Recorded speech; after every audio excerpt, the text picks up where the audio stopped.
ধন্যবাদ reading club ট্রাস্টকে আমাকে এই সুযোগ করে দেওয়ার জন্য। আজকে বক্তৃতার বিষয়টা হচ্ছে যে বাঙালির বুদ্ধিজীবী ক্রমবিকাশ। তো বাঙালির বুদ্ধিজীবী ক্রমবিকাশ বোঝার জন্য সবার আগে বুঝতে হবে যে বাঙালি বুদ্ধিজীবী কারা, তার আগে বুঝতে হবে বুদ্ধিজীবী কারা। তো আমার আজকের বক্তৃতার ফরম্যাটে আমি শুরুর দিকে বলবো যে বুদ্ধিজীবী হিসাবে আমরা কাদেরকে চিহ্নিত করতে পারি। এরপরে এই বুদ্ধিজীবী যারা, তারা কিভাবে বুদ্ধিজীবীর স্বীকৃতিটা পান এবং সেই স্বীকৃতি পাওয়ার যে ধরন, সেটা যুগে যুগে বা কালে কিভাবে পরিবর্তন হয়েছে, এবং এই পরিবর্তন হওয়াটাকেই আমি বলবো যে বুদ্ধিজীবীর ক্রমবিকাশ। চারটা যুগে আমি দেখাবো। প্রথমে দেখাবো হচ্ছে প্রাচীন যুগে, আহ বিশেষ করে যে সময়টায় বাংলাদেশে বা বাঙালি অঞ্চলগুলোতে, এখানে যারা বাঙালিরা থাকেন সেই অঞ্চলগুলোতে যারা মহাভারত, বেদ, পুরাণ এগুলোর উপর নির্ভরশীল যে একটা শিক্ষা ব্যবস্থা ছিল বা একটা রাজনৈতিক ব্যবস্থা ছিল, সেই ব্যবস্থায় বুদ্ধিজীবীরা কিভাবে স্বীকৃতি পেতেন, সেই ব্যবস্থায় কাদেরকে বুদ্ধিজীবী বলা হতো। এরপর আমি যাব হচ্ছে মধ্যযুগে। মধ্যযুগ বলতে হচ্ছে ব্রিটিশ শাসনের আগে, ঠিক ইসলামী শাসন যখন আসলো এখানে, সেই সময়কালে কারা বুদ্ধিজীবী বলে গণ্য হতেন, বুদ্ধিজীবী হিসেবে স্বীকৃতি পাওয়ার ক্রাইটেরিয়া সে সময় কিরকম ছিল সেটা। এরপর আমি চলে যাবো হচ্ছে আধুনিক যুগে। আধুনিক যুগেও আমি দেখাবো যে ব্রিটিশ শাসন আসার পরে কিভাবে বুদ্ধিজীবী স্বীকৃতি পাওয়া এবং বুদ্ধিজীবীদের যে কাজের ধরন সেটা কিভাবে পরিবর্তন হচ্ছে, এবং এই পরিবর্তনকেই আমি ক্রমবিকাশ হিসেবে চিহ্নিত করব। এবং সর্বশেষে আমি অল্প করে বলার চেষ্টা করবো যে স্বাধীনতা উত্তর যে বাংলাদেশ, সেই দেশে বুদ্ধিজীবিতাটা এখন কেমন বা বুদ্ধিজীবীরা কেমন, তাদের স্বীকৃতি পাওয়ার ধরনটা কিরকম। যেহেতু আমি শিক্ষার্থী, আমি এরকম কিছু বলবো না যে বুদ্ধিজীবীর ক্রমবিকাশ ঠিক এভাবেই হয়েছে, বরঞ্চ আমি আপনাদের মধ্যে প্রশ্ন খোরাক জাগানোর চেষ্টা করবো যে এভাবে এভাবে হয়ে থাকতে পারে, তবে একেবারে মন গড়া ভাবে বলবো না যে এভাবে হয়ে থাকতে পারে, এভাবে চিন্তা করে দেখুন। বরঞ্চ আমি আজকে বিনয় ঘোষের যে বই বাংলার বিদ্যা সমাজ, সেই বইয়ের উপর কিছুটা নির্ভর করে, এবং সাথে আরো কিছু বই যেমন রমেশ চন্দ্র মজুমদারের বাংলার ইতিহাস, বাংলার সুফিবাদ সিরাজুল ইসলাম চৌধুরী বাংলা একাডেমি পত্রিকাতে প্রকাশিত, মধ্যযুগের বাংলা সাহিত্য মোহাম্মদ এনামুল হক বাংলা সাহিত্য ইতিহাসে প্রকাশিত এইসব বই, এবং কিছু আরো অন্য জানা কিছু তথ্যের ভিত্তিতে আপনাদের মাঝে আমি এই বুদ্ধিজীবীর যে ক্রম বিকাশ সেটা একটা ন্যারেটিভ প্রকাশ করার বা দেওয়ার চেষ্টা করবে। তো সেই উদ্দেশ্যে শুরু করছি। প্রথমেই বুদ্ধিজীবী কাদেরকে বলবো। বিভিন্ন বুদ্ধিজীবীরা, যেমন এডওয়ার্ড সাইড এবং গ্রামসি, তারা বিভিন্ন জন বুদ্ধিজীবীর বিভিন্ন সংজ্ঞা দিয়ে গেছে। এডওয়ার্ড সাইডের মতে হচ্ছে বুদ্ধিজীবীর দুইটা রোল রয়েছে, একটা হচ্ছে পাবলিক রোল, আর একটা হচ্ছে যে তাকে অবশ্যই স্ট্যাবলিশমেন্টের বিরুদ্ধে, ক্ষমতার বিরুদ্ধে, স্ট্যাটাস কোর বিরুদ্ধে কথা বলতে হবে। এই দুইটা রোল। পাবলিক রোলটা হচ্ছে যে জনগণের পক্ষে কথা বলতে হবে, নিপীড়িতর পক্ষে কথা বলতে হবে, মজলুমের হয়ে কথা বলতে হবে, এবং সেটা অবশ্যই স্ট্যাটাস কোর বিরুদ্ধে কথা বলতে হবে। এবং সাধারণত আমরা যদি একটু পাশ্চাত্য দেশগুলোর দিকে তাকাই, সাধারণত বুদ্ধিজীবী আমরা ওখানে তাদেরকে বলি যারা হয়তো ক্ষমতাকে প্রশ্নবিদ্ধ করছে।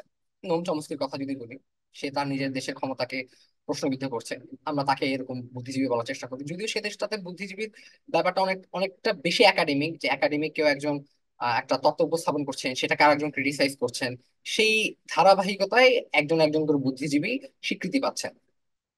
আবার গ্রামসি বলছেন যে অল মেন আর ইন্টেলেকচুয়ালস, সবাই বুদ্ধিজীবী। সেই বুদ্ধিজীবীর ধরন আবার দুই ধরনের, একটা হচ্ছে ট্রেডিশনাল, যারা হচ্ছে বুদ্ধিকে অবলম্বন করে জীবিকা অবলম্বন করেন, যেমন হচ্ছে শিল্পী, সাংবাদিক, দার্শনিক, এরা। আবার আরেকটা ধরনের বুদ্ধিজীবী রয়েছে যারা হচ্ছে অর্গানিক বুদ্ধিজীবী। এই বুদ্ধিজীবীদেরকে গ্রামসি আবার বলছেন প্রকৃতি বুদ্ধিজীবী। কেননা এই বুদ্ধিজীবীরা, যারা তাদের তুলনায় কম শিক্ষিত এবং অনেকটা আন্ডার ক্লাসের, তাদেরকে রিপ্রেজেন্ট করছেন, তাদেরকে সচেতন করতে সর্বদা সচেষ্ট থাকছেন, এবং তাদের অধিকার আদায়ে তাদের নিজস্ব নিজ নিজ যে পজিশন, রাজনৈতিক ক্ষমতা, সেটা প্রয়োগ করার চেষ্টা করছেন। এদেরকে গ্রামসি বলছেন যে এরা হচ্ছে প্রকৃত বুদ্ধিজীবী বা অর্গানিক বুদ্ধিজীবী। অন্যদিকে জুলিয়ান বেন্দা বলছেন যে বুদ্ধিজীবী হচ্ছেন মহামানবেরা, যারা যে কোনো অন্যায়ের বিরুদ্ধে, পৃথিবীর যে কোনো প্রান্তে যে কোনো ক্ষমতার বিরুদ্ধে বলতে তারা সচেষ্ট থাকেন। এখন বিনয় ঘোষ অনেকটা এগুলোর একটা সমন্বয়ে একটা কথা বলেছেন। আহ, আমার কাছে তার সংজ্ঞাটা হয়তো একটু বেশি হোলিস্টিক। এবং তিনি বলছেন যে প্রত্যেক সমাজে নানা গোষ্ঠীভুক্ত এমন কিছু লোক থাকেন যাদের কাজ হলো সেই সমাজের জীবন দর্শন ও দৃষ্টিভঙ্গি রচনা করা এবং ব্যাখ্যা করা। যারা সমাজের এই জীবন দর্শন ব্যাখ্যা করেন, তারাই বিদ্যৎ সমাজে অন্তর্ভুক্ত হবার যোগ্য, তারাই প্রকৃত বিদ্যৎজন। সামান্য একজন কেরানি, স্বল্প বেতনের কেরানি যদি মানসিক সংগ্রামে, আদর্শগত সংগ্রামে স্বয়ংক্রিয় ভূমিকা গ্রহণ করেন, তাহলে একজন ডেপুটি, অকর্মণ্য ডেপুটির তুলনায় তাকে বিদ্যুৎ, তার বিদ্যুৎ হওয়ার যে দাবি সেটা অনেক বেশি শক্তিশালী। এটা বিনয় ঘোষ বলছেন। তাহলে জিনিসটা কিরকম দাঁড়াচ্ছে যে যেই সমাজের অসঙ্গতির বিরুদ্ধে কথা বলেন সেই কি বুদ্ধিজীবী? না, বিনয় ঘোষ এটাও স্পষ্ট করে বলছেন যে সাধারণ অ্যাক্টিভিস্টদের সাথে এই বুদ্ধিজীবীদের পার্থক্য হচ্ছে যে বুদ্ধিজীবীরা ঠেকে বা ঠকে শেখেন না। চোর পালালে তাদের বুদ্ধি বাড়ে না, বরঞ্চ চোর পালানোর চিন্তায় তাদের বুদ্ধিটা বাড়ে। অর্থাৎ তারা দূরদর্শী, তারা আগে থেকে আঁচ করতে পারেন যে কোনটা বিপদ বয়ে আনতে পারে, কোনটা ভুল কোনটা ঠিক। কার্ল ম্যানহাইমের উক্তি টেনে তিনি বলছেন, কার্ল ম্যানহাইম বলছেন যে in every society there are social groups whose special task is to provide an interpretation of the world for that society, and we call this the intelligentsia. প্রত্যেক সমাজে নানা গোষ্ঠীতে এমন কিছু লোক থাকেন যাদের কাজ হলো সেই সমাজের জীবন দর্শন ও দৃষ্টিভঙ্গি রচনা করা। যারা এই সমাজের জীবন দর্শন ব্যাখ্যা করেন তারাই বিদ্যুৎ সমাজে অন্তর্ভুক্ত হওয়ার যোগ্য, তারাই প্রকৃত বিদ্যুৎ।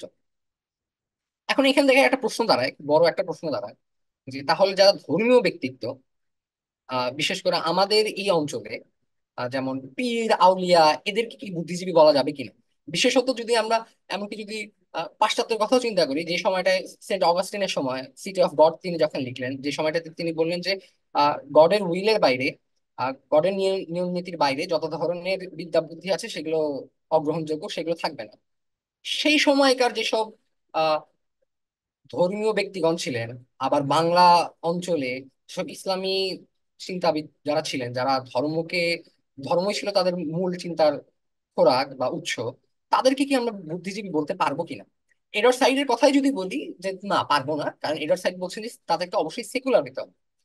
এখন সেকুলার হতে হবে, এটাকে কি মেনে নেওয়া বাধ্যতামূলক কিনা?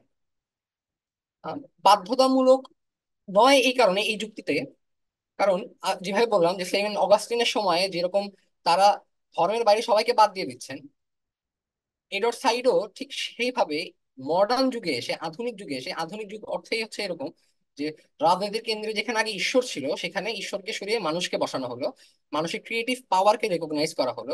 আমরা যদি অগাস্টিন হয়ে অ্যাকুইনাস পর্যন্ত আসি, ম্যাকিয়াভেলি পর্যন্ত আসি, আমরা এটা দেখতে পাবো যে ঈশ্বরের ক্ষমতার উৎস বাদ দিয়ে মানুষের যে ক্রিয়েটিভ পাওয়ার সেটাকে ক্ষমতার উৎস করা হচ্ছে। তো সেইখান থেকে এডওয়ার্ড সাইড যদি এখন ধর্মীয় সকল জ্ঞান তাত্ত্বিকদের